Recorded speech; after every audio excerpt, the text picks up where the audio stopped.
Salam dari Paulus yang atas kehendak Allah dipanggil menjadi Rasul Kristus Yesus, dan dari Sostenes saudara kita, kepada jemaat Allah di Korintus, yaitu mereka yang dikuduskan dalam Kristus Yesus dan yang dipanggil menjadi orang-orang kudus, dengan semua orang di segala tempat yang berseru kepada nama Tuhan kita Yesus Kristus, yaitu Tuhan mereka dan Tuhan kita. Anugerah dan damai sejahtera dari Allah Bapa kita dan dari Tuhan Yesus Kristus menyertai kamu. Ucapan syukur. Aku senantiasa mengucap syukur kepada Allahku karena kamu atas anugerah Allah yang diberikannya kepada kamu dalam Kristus Yesus.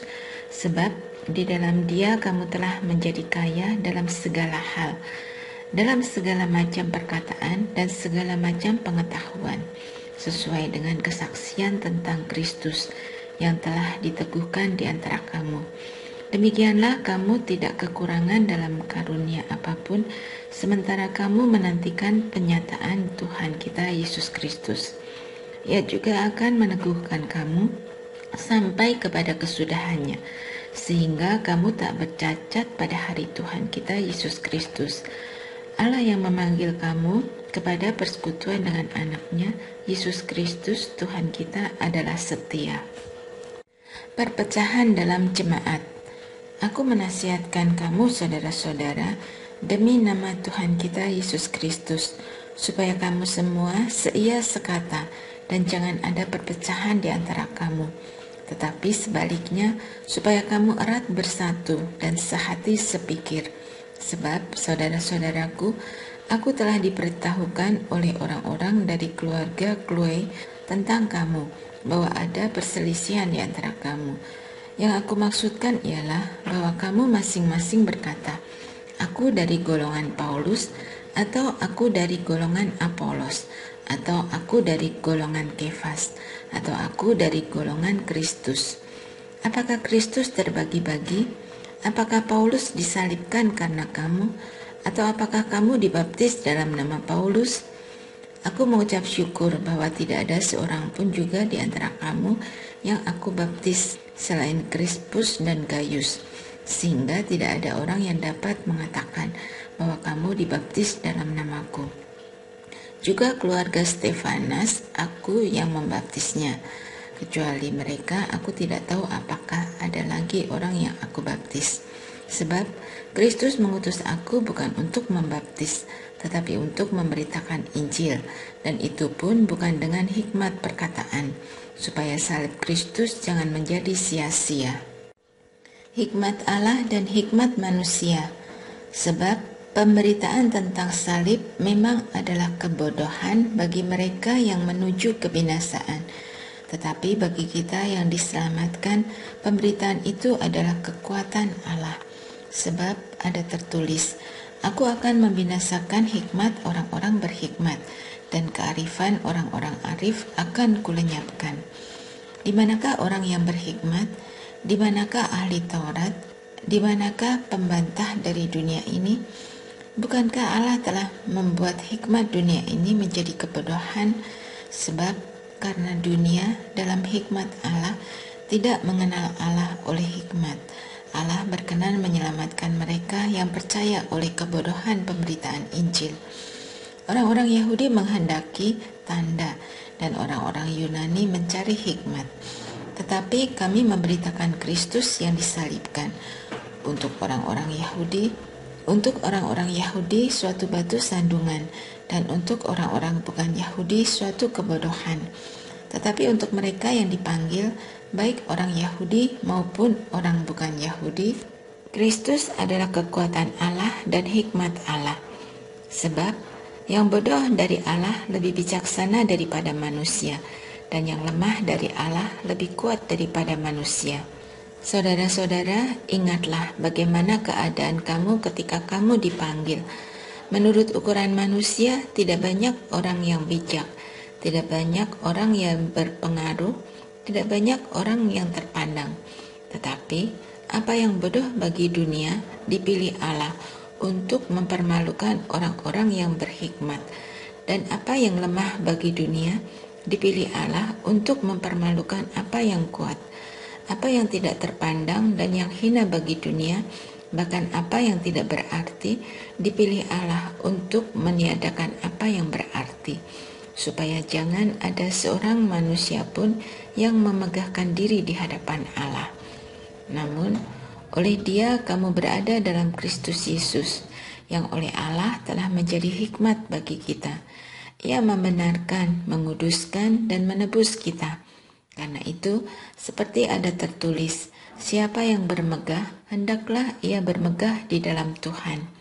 Demikian juga ketika aku datang kepadamu saudara-saudara, aku tidak datang dengan kata-kata yang muluk atau dengan hikmat yang tinggi untuk menyampaikan rahasia Allah kepada kamu. Sebab aku telah memutuskan untuk tidak mengetahui apa-apa di antara kamu selain Yesus Kristus, yaitu Dia yang disalibkan. Aku juga telah datang kepadamu dalam kelemahan dan dengan sangat takut dan gentar. Baik perkataanku maupun pemberitaanku tidak kusampaikan dengan hikmat yang meyakinkan, tetapi dengan bukti kekuatan Roh, supaya iman kamu jangan bergantung pada hikmat manusia, tetapi pada kekuatan Allah. Hikmat yang benar.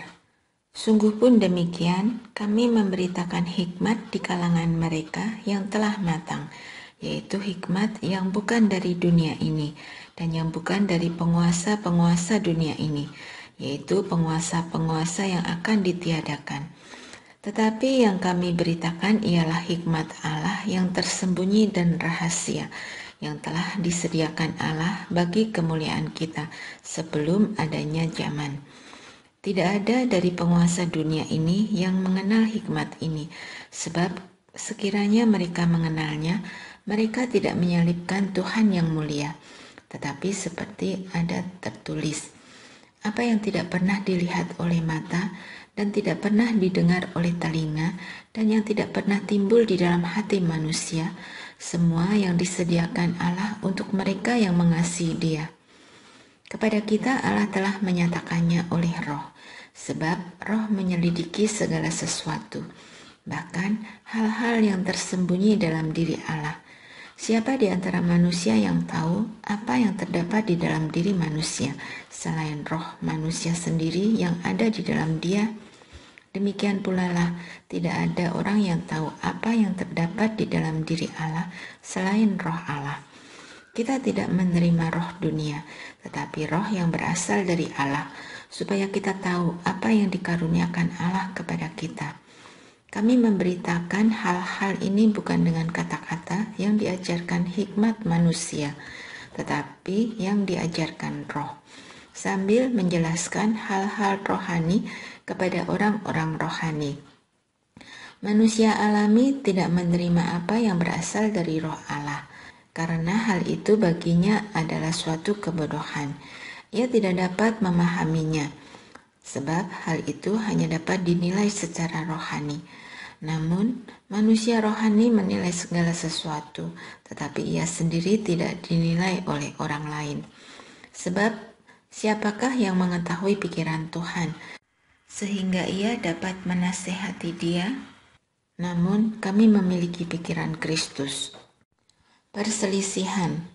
Saudara-saudara, pada waktu itu aku tidak dapat berbicara dengan kamu seperti dengan manusia rohani, tetapi hanya dengan manusia duniawi yang belum dewasa dalam Kristus. Susulah yang kuberikan kepadamu, bukan makanan keras, sebab kamu belum dapat menerimanya. Sekarang pun kamu belum dapat menerimanya, karena kamu masih manusia duniawi. Sebab jika di antara kamu ada iri hati dan perselisihan, bukankah hal itu menunjukkan bahwa kamu manusia duniawi dan hidup menurut pola manusia? Sebab jika yang seorang berkata, aku dari golongan Paulus, dan yang lain berkata, aku dari golongan Apolos, bukankah hal itu menunjukkan bahwa kamu manusia duniawi? Jadi, siapakah Apolos? Siapakah Paulus? Pelayan-pelayan yang olehnya kamu menjadi percaya, masing-masing menurut tugas yang diberikan Tuhan kepadanya. Aku menanam, Apolos menyiram, tetapi Allah yang menumbuhkan. Karena itu, yang penting bukanlah yang menanam atau yang menyiram, melainkan Allah yang menumbuhkan. Baik yang menanam maupun yang menyiram sama pentingnya, dan masing-masing akan menerima upahnya sesuai dengan pekerjaannya sendiri. Sebab kami adalah kawan sekerja untuk Allah. Kamu adalah ladang Allah, bangunan Allah. Dasar dan bangunan. Sesuai dengan anugerah Allah yang diberikan kepadaku, aku sebagai seorang ahli bangunan yang terampil telah meletakkan dasar, dan orang lain membangun terus di atasnya. Namun, tiap-tiap orang harus memperhatikan bagaimana ia harus membangun di atasnya.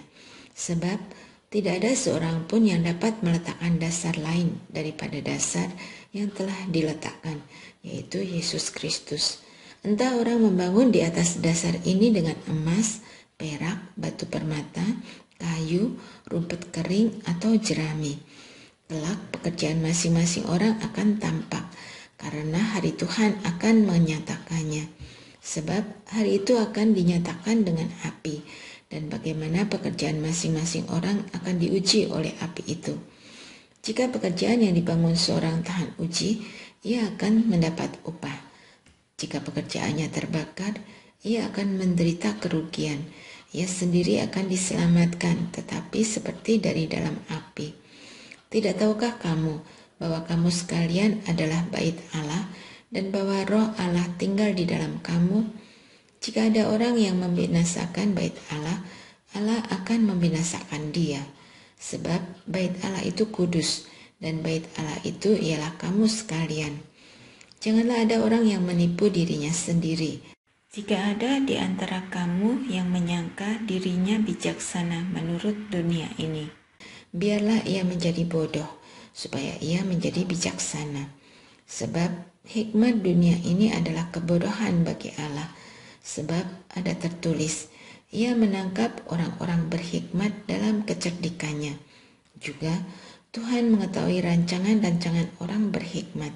Sesungguhnya semuanya sia-sia belaka.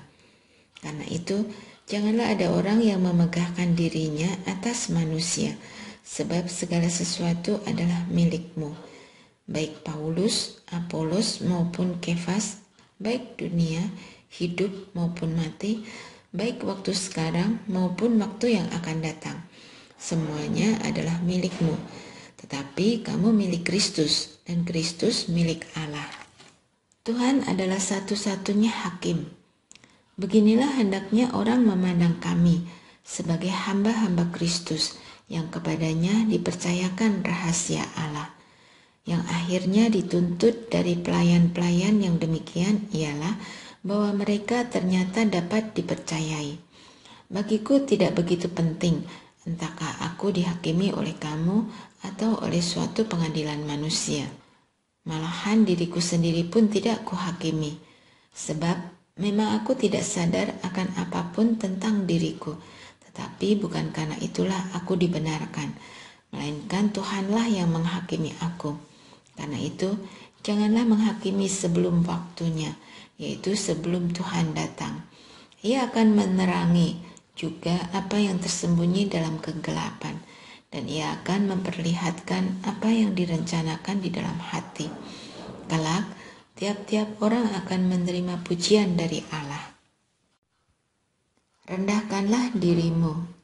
Saudara-saudara, kata-kata ini aku kenakan pada diriku sendiri dan pada Apolos, karena kamu, supaya dari teladan kami kamu belajar apa artinya ungkapan, jangan melampaui yang ada tertulis, supaya jangan ada di antara kamu yang menyombongkan diri dengan mengutamakan yang satu daripada yang lain.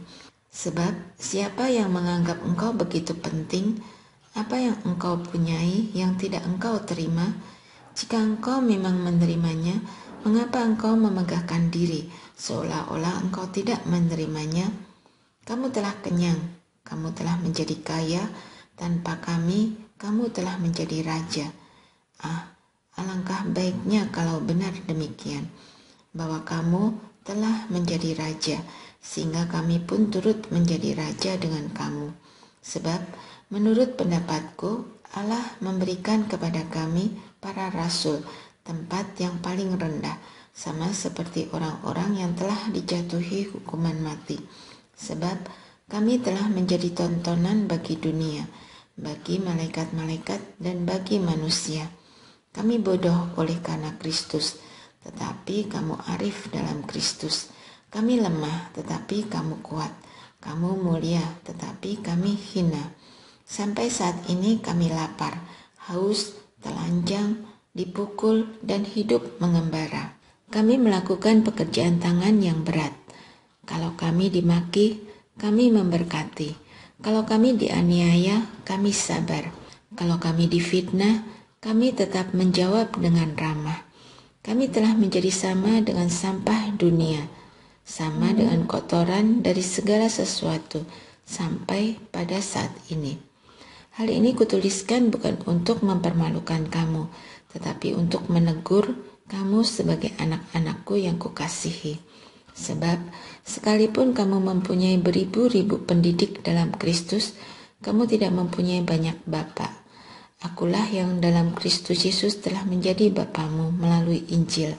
Sebab itu, aku menasihatkan kamu, turutilah teladanku. Justru itulah sebabnya aku mengirimkan kepadamu Timotius, yang adalah anakku yang terkasih dan setia dalam Tuhan. Ia akan mengingatkan kamu akan cara hidupku dalam Kristus Yesus, seperti yang kuajarkan di mana-mana dalam setiap jemaat. Namun, ada beberapa orang yang menjadi sombong, karena mereka menyangka bahwa aku tidak akan datang lagi kepadamu.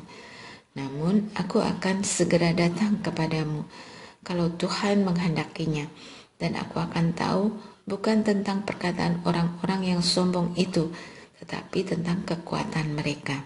Sebab, kerajaan Allah tidak datang dalam perkataan, tetapi dalam kekuatan. Apa yang kamu kehendaki? Haruskah aku datang kepadamu dengan cambuk atau dengan kasih dan dengan lemah lembut?